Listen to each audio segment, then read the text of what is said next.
యుద్ధం నేపథ్యంలో పాకిస్తాన్కి సహకరించి మన భారత సైబర్ నెట్వర్క్ పైన దాడి చేసే ప్రయత్నం చేసింది, సైబర్ ఫ్రాడ్కి తెరలేపింది. ఒకేలా కనుక రష్యా సపోర్ట్తో బంగ్లాదేశ్ ప్రభుత్వం ఉన్నటువంటి యూనస్ ప్రభుత్వాన్ని లేపేయాలి, అక్కడి నుంచి వాడిని పంపించేయాలని ఒక ఆలోచనతో అక్కడ ఆర్మీ చీఫ్ ఉన్నారు. కాబట్టి అది కనుక నిజంగానే జరిగితే మళ్ళీ తిరిగి బంగ్లాదేశ్ ఇండియా మధ్య సత్సంబంధాలు పెరిగే అవకాశం కూడా ఉన్నట్టుగా చర్చ జరుగుతోంది ఇంటర్నేషనల్ లెవెల్లో. ఒకసారి మా ప్రతినిధి మధు దగ్గరికి వెళ్దాం. Yes Madhu, so army chief versus ప్రధాని ఎలా ఉండబోతోంది? అక్కడ అధ్యక్షుడితో పెద్ద ఎత్తున విభేదాలు ఉన్నాయి. ఇస్లామీకరణ, ఇస్లామ్స్ని విడుదల చేయించడం, కన్విక్టెడ్గా ఉన్నటువంటి చాలా మంది కూడా జైలు నుంచి బయటికి తీసుకురావడం, పాకిస్తాన్తో, చైనాతో, సౌదీతో, టర్కీతో చేతులు కలపడం, ఏదేమైనా కూడా ఒక మత విద్వేషాలు రెచ్చగొట్టే విధంగానే అక్కడ అధ్యక్షుడు పనితీరు ఉంది. ఎన్నికలు నిర్వహించమన్నా కూడా వద్దు అన్నట్టుగానే ఆయన చెప్తున్నట్టుగా అర్థమవుతోంది. సో అన్నీ కూడా ఆర్మీ వర్సెస్ అక్కడ అధ్యక్షుడిగా మారాయి. ఎలా ఉండబోతుంది? మరోసారి బంగ్లాదేశ్లో ఒక మారణహోమం సృష్టించబోతున్నారా? మహమ్మద్ యూనిస్ ఇస్లామిస్ట్, ఆయన ఇస్లామీకరణ వైపు దేశాన్ని నడిపించే ప్రయత్నం చేస్తూ ఉన్నారు. అయితే ఇప్పటికే ఇస్లామీకరణ వైపు వెళ్తున్నటువంటి దేశాలన్నీ తీవ్రవాదం వైపు మలుతూ ఉన్నాయి, తీవ్రవాద కోరలో చిక్కుకుంటున్నాయి. అది అనేక దేశాలు ఎగ్జాంపుల్గా మారుతున్నటువంటి సిచ్యువేషన్. అయినా తాత్కాలిక అధ్యక్షుడిగా ఉన్నటువంటి మహమ్మద్ యూనిస్ ప్రస్తుతం ఆయన వ్యవహార శైలి, ఆయన దేశాన్ని నడిపిస్తున్నటువంటి తీరు మళ్ళీ ఇస్లామీకరణ వైపు తీసుకెళ్తా ఉన్నారు. దీది దేశానికి అత్యంత ప్రమాదకరంగా మారే అవకాశం ఉంది, అటు బంగ్లాదేశ్కి, at the same time Bharat కూడా. ఎందుకంటే బంగ్లాదేశ్తో భారత్కి సన్నిహిత సంబంధాలు ఉన్నాయి మొదటి నుంచి. బంగ్లాదేశ్ ఏర్పడ్డప్పటి నుంచి వాళ్ళు పాకిస్తాన్ నుంచి విభేదించి విడిపోయారు, దానికి సహకరించింది ఇండియా అప్పుడు. కానీ సో రాను రాను చైనా ఇన్వాల్వ్మెంట్ ఎక్కువ కావడం, బంగ్లాదేశ్ పైన ఆధిపత్యం చూపించడము, బంగ్లాదేశ్ లోపల ఏదో రకంగా ఇన్వాల్వ్ అవుతూ భారత్కు ఎనిమిగా తయారు చేస్తూ ఉంది బంగ్లాదేశ్ని చైనా. సో దీని ప్రధాన కారణం ఏంటంటే రీసెంట్గానే మహమ్మద్ యూనిస్ చైనా వెళ్ళారు. చైనా వెళ్ళి వచ్చిన తర్వాత జరుగుతున్న పరిణామాలు చూస్తే ఆ రకంగా కనిపిస్తూ ఉంది. అంటే అక్కడున్న ఆర్మీ, గత ప్రభుత్వం ఏమో ప్రజాపాలన దిశగా సాగిస్తూ ఎగుమతులను దిగుమతులను పెంచుకుంటూ అభివృద్ధి దిశగా, ఇన్కమ్ సోర్స్ పెంచుకునే దిశగా చేశాయి. మొన్నటి వరకు ఉన్నటువంటి షేక్ హసీనా కావచ్చు, ఇప్పుడున్నటువంటి ఆర్మీ చీఫ్ కావచ్చు, ప్రజాపాలన వైపు కాస్త ప్రజల కోణంలో ఆలోచించేటువంటి ప్రయత్నం చేశారు. ఒక్కసారిగా హసీనా ఎప్పుడైతే బయటకు వచ్చారో, దేశం పారిపోయి బయటకు వచ్చే పరిస్థితి ఉందో, ప్రస్తుతం ఇండియాలో తలదాచుకుంటున్నారో, తర్వాత జరిగినటువంటి పరిణామాల్లో అనేక హిందువుల ఇళ్లను ఊచకోత కోసారు, ఇళ్లపైన మార్కింగ్ వేశారు, ఇళ్లను తగలబెట్టారు, కనపడ్డ వారిని చంపేశారు, నరికి చంపారు, కాల్చి చంపారు. ఈ రకమైనటువంటి సిచ్యువేషన్. సో అక్కడ ఒక మత హింస రేగే ప్రయత్నం జరుగుతూ ఉంది మహమ్మద్ యూనిస్ ఆధ్వర్యంలో. ప్రస్తుతం ఆయన తీసుకుంటున్న చర్యలను ఆర్మీ చీఫ్ వకార్ వ్యతిరేకించడానికి రీజనే ఇది. దీనితో దేశం నష్టపోతుంది, తన స్వలాభం కోసం తను చేస్తున్నటువంటి కొంత కుట్రకు దేశం బలైపోయే పరిస్థితి ఉందనేటువంటిది ఆలోచనతో వకార్ వ్యతిరేకంగా ఆయనకు మాట్లాడుతూ ఉన్నట్టుగా తెలుస్తూ ఉంది. త్వరలోనే సైనిక తిరుగుబాటు జరిగే అవకాశం ఉంది. బంగ్లాదేశ్లో జరుగుతున్న పరిణామాలు చూస్తే రష్యా నౌక కూడా అక్కడ మోహరించిందని చెప్తా ఉన్నారు.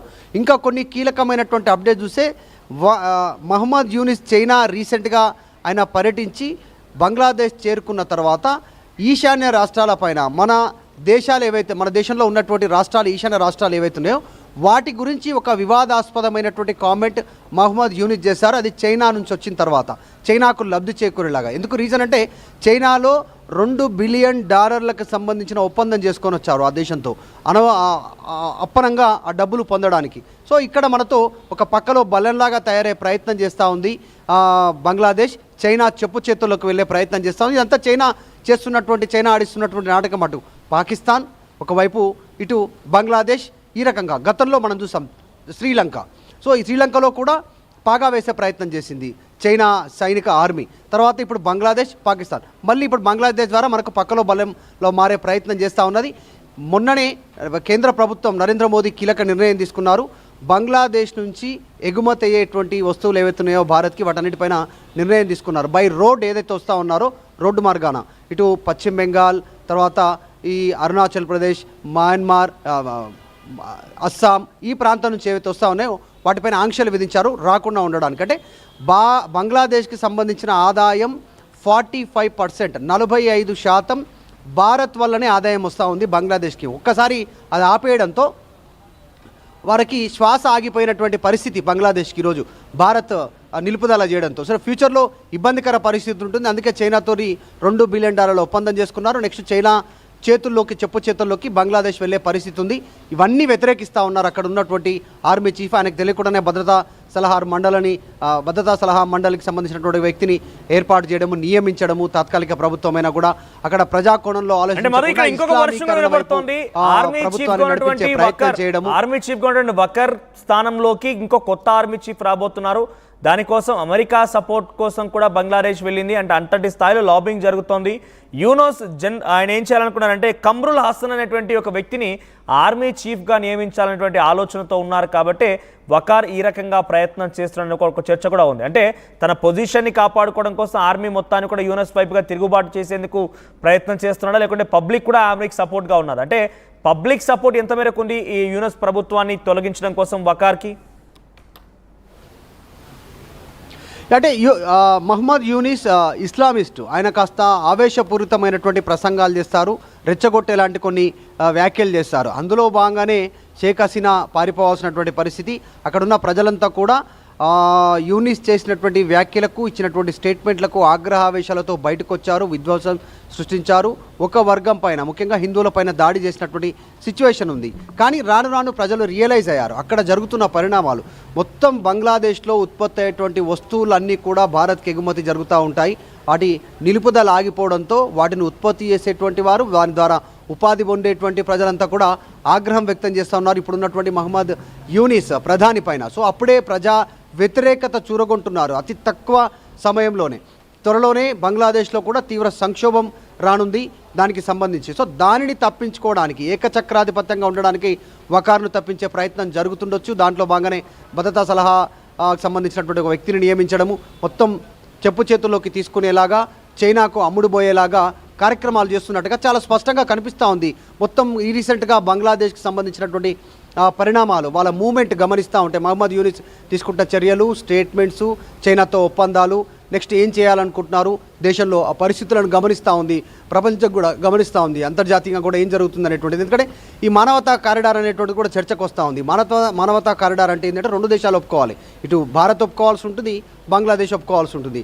మానవతా కారిడార్ అంటే దానికి సంబంధించి పెద్ద డిఫరెన్స్ లేదు. ఇప్పుడు విపత్కర పరిస్థితులు ఉన్నప్పుడు, యుద్ధం జరిగినా ఇంకేదైనా పరిస్థితులు ఉన్నప్పుడు ఆ కారిడార్ ద్వారా జనాలను రవాణా చేయడానికి, సరుకులు రవాణా చేయడానికి అది ఉపయోగపడుతుంది. ఐక్యరాజ్య సమితి ఈ అనుమతితో ఇది నిర్మిస్తారు. కానీ భారత్ ఒప్పుకునే పరిస్థితి లేదు ఇప్పట్లో సిచ్యువేషన్. కాబట్టి దాని గురించి చర్చ జరుగుతూ ఉంది. మహమ్మద్ యూనిస్ నిర్ణయాలు ప్రస్తుతం దేశాన్ని పురోగమించేలాగా, వెనుకకు తీసుకెళ్లేటువంటి నిర్ణయాలు ఉన్నాయనేటువంటిది ఆర్మీ చీఫ్ వ్యతిరేకిస్తున్నట్టుగా తెలుస్తాం. త్వరలోనే ఒక తిరుగుబాటు వచ్చే అవకాశం ఉంది బంగ్లాదేశ్లో. రైట్ మధు. సో మొత్తం మీద బంగ్లాదేశ్లో ఒక అల్లకల్లమైనటువంటి వాతావరణం మరోసారి నెలకొని, గతంలో మాదిరిగానే మరోసారి తిరుగుబాటు మొదలైంది. అయితే మీకు ఒకసారి క్లియర్గా ఎక్స్ప్లెయిన్ చేసే ప్రయత్నం చేస్తాను. సో బంగ్లాదేశ్ మాజీ అధ్యక్షులైనటువంటి షేక్ హసీనా అక్కడ ఉన్నటువంటి కొంత తిరుగుబాటు కారణంగా దేశం వదిలి పరుగులు తీశారు. అక్కడటువంటి విద్యార్థులు ఎవరైతే తిరుగుబాటు చేశారో, రిజర్వేషన్ కోసం పెద్ద ఎత్తున పోరాడారో, వారంతా కలిసి అది మతాలకు సంబంధించి, రిలీజియస్ సంబంధించి అనేక రకాల యుద్ధాలు కొనసాగాయి. కేవలం ఒకటేమీ కాదు. అటువంటి నేపథ్యంలోనే ఆర్మీ కూడా వాళ్ళకి సపోర్ట్ అందించింది. షేక్ హసీనా అక్కడి నుంచి పరుగులు పెట్టింది.